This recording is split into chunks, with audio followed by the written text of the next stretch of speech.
Number 3, Susie and Jose are learning by equivalent expressions in a math class. They are given the following list of algebraic expressions. First of all, we have 3 parts. Let's do A first. Determine which expression is not equivalent to the other, and we're going to explain how we know. So what we should do is simplify each one of the expressions. The 4x plus 6, we leave that alone. There are no more like terms. The next one, we have x plus x plus x plus x. That looks like that is going to be 4 x's together. Plus 3 is 6. So that is what it looks like after it is equivalent. Okay. Then we have the 2 parentheses x plus 3. If we distribute, that becomes 2x. If we distribute here, this becomes 6. Then we have here, we have some like terms, the 6x right here and the negative 2x. And that gets us 4x.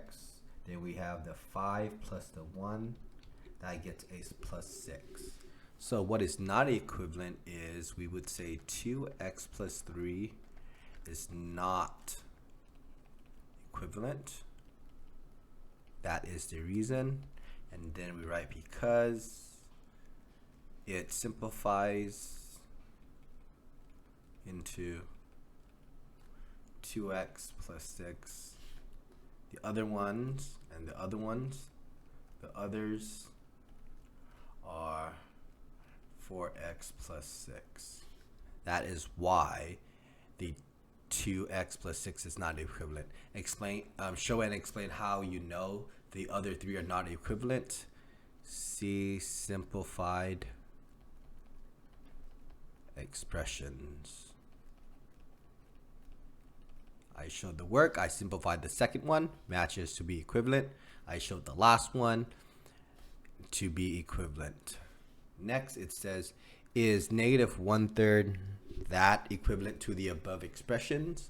Let's see. We want it to be the same as the above expressions, which is referring to the value of 4x plus 6. So let's see that. We are going to distribute this in here. So we have negative 1/3 times negative 12. That does become a positive 4x.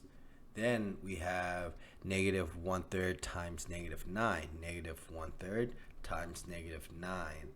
That gets us a positive 3. Okay. Positive 3. So here we would say it's not equivalent. Not equivalent. Okay. And that is because the expression we're trying to get is 4x plus 6. This one is plus 3. Okay, not equivalent.